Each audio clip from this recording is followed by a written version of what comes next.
السلام علیکم، میں ہوں رضوان اشرف۔ آج سپریم کورٹ پاکستان کے اندر بہت اہم ترین کیس کی سماعت ہوئی ہے، اور یہ سماعت ہوئی ہے آڈیو لیکس کمیشن کے حوالے سے۔ آڈیو لیکس کمیشن جو کہ حکومت کی جانب سے بدنیتی کے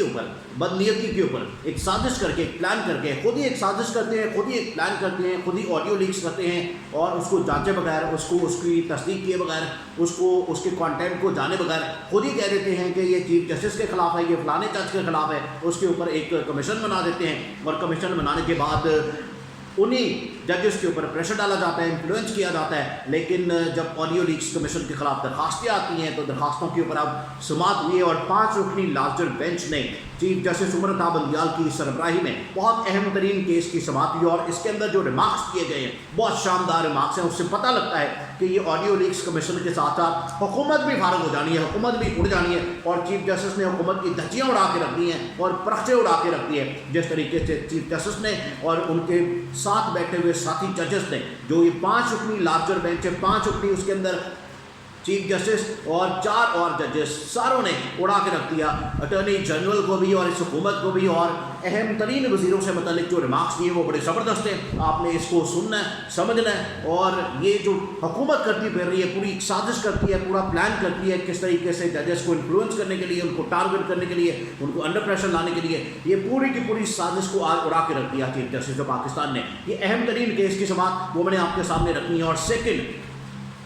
عمران خان کا ایک بہت بڑا کھلاڑی، عمران خان کا سب سے اہم ترین کھلاڑی، جو کہ عمران خان کا جانشین بھی ہے، عمران خان نے اس کو جانشین اپنا ڈکلیئر کیا، شاہ محمود قریشی، اس کو رہا کرنے کا آخرکار لاہور ہائی کورٹ نے، پنڈی بینچ نے حکم دے دیا، اور پنڈی بینچ کے اندر یہ درخواست پٹیشن ڈالی گئی تھی شاہ محمود قریشی کے وکیل کی جانب سے اور ان کی بیٹی کی جانب سے، اور اس کیس کی سماعت کرتے ہوئے آخرکار رہائی کا حکم جاری کر دیا ہے۔ اور اب اس سے متعلق اہم ترین چیزیں سامنے آنی ہیں، اور اس ٹائم جو پولیٹیکل سچویشن بن گئی ہے، اور شاہ محمود قریشی کی رہائی کے بعد پاکستان تحریک انصاف اور عمران خان کا ایک بہت بڑا کھلاڑی، اور عمران خان کو جو ریلیف ملا ہے اس کے اوپر میں آج آپ کے ساتھ سامنے ساری چیزیں ساری آپ کے سامنے رکھوں گا، اور پھر اس کے بعد پاکستان کے اندر کرنٹ سچویشن جو بنتی جا رہی ہے، پاکستان کے اندر جو اہم ترین معاملات ہیں وہ سارے آپ نے سمجھنے ہیں۔ سب سے پہلے تو میں آپ کو بتا دوں، جو سپریم کورٹ پاکستان کے اندر جو اہم ترین کیس کی سماعت ہوئی اس کو آپ نے سمجھنا ہے۔ بہت اہم ترین کیس چل رہا ہے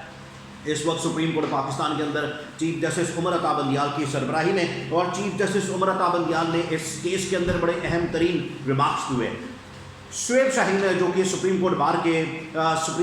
کے وکیل ہیں، ان کی جانب سے جو ریمارکس دیے گئے، پہلے آپ نے ان کو سمجھنا ہے۔ دیکھیں، شعیب شاہین نے بڑے زبردست ریمارکس دیے۔ انہوں نے کہا کہ یہ جو انہوں نے آڈیو لیکس کمیشن بنا دی ہے، آڈیو لیکس کمیشن کی جو بیک گراؤنڈ ہے وہ اب آپ نے سمجھنی ہے۔ سب سے پہلے تو انہوں نے اس کی بیک گراؤنڈ بیان کی۔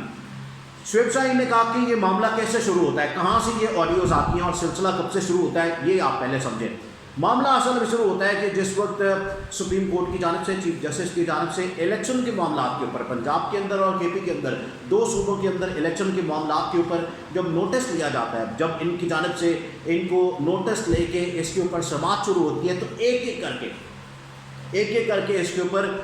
آڈیوز آنا شروع ہو جاتی ہیں، چیف جسٹس کے اوپر بھی، اور وہ تمام ججز جو کہ اس کیس کے اندر ہوتے ہیں، کیس کو سنتے ہیں اور کیس کو لے کے چلتے ہیں، ان کے خلاف آڈیوز آنا شروع ہو جاتی ہیں۔ اور یہ سلسلہ جو کہ آج تک جاری ہے، ایک نکلتی آڈیو پھر اس کے بعد دوسری نکلتی آڈیو، اس سے صاف ظاہر ہوتا ہے۔ دیکھیں، یہ جو انہوں نے جو آرگومنٹ کیا ہے، انہوں نے جو بات کی ہے، جو سامنے معاملہ رکھنے کی کوشش کی، وہ یہی ہے کہ جب الیکشن سے متعلق کیس کو ٹیک اپ کیا جاتا ہے، اور الیکشن سے متعلق جب یہ سارا معاملہ اٹھایا جاتا ہے، تو پھر اس کے بعد ایک ایک کر کے یہ آڈیو نکلنا شروع ہوتی ہے۔ تو اس سے آپ اندازہ کر سکتے ہیں کہ یہ حکومت کی اصل میں بدنیتی ہوتی ہے، حکومت کی یہ سازش ہوتی ہے، حکومت کی یہ پلاننگ ہوتی ہے کہ ہم نے کس طریقے سے، وہ تو چاہتے نہیں، یہ تو بڑا واضح ہے کہ حکومت تو نہیں چاہتی کہ ملک کے اندر انتخابات ہوں، ملک کے اندر الیکشن ہوں، کیونکہ عمران خان کی موجودگی میں، عمران خان کے ہوتے ہوئے وہ الیکشن کو افورڈ ہی نہیں کر سکتے۔ ان کو پتہ ہے کہ عمران خان نے تو ہماری سیاسی موت کر دینی ہے، سیاسی طور پہ تو ہمارا جو کچمر نکلنا ہے، ہم نے جس طرح سے عوام کا کچمر نکالا ہے، بالکل اسی طریقے سے عوام نے ہمارا کچمر ان انتخابات کے اندر نکال دینا ہے۔ اس وجہ سے وہ الیکشن کا جب کیس ٹیک اپ کیا جاتا ہے چیف جسٹس کی جانب سے اور سپریم کورٹ کی جانب سے، اس کے اوپر پھر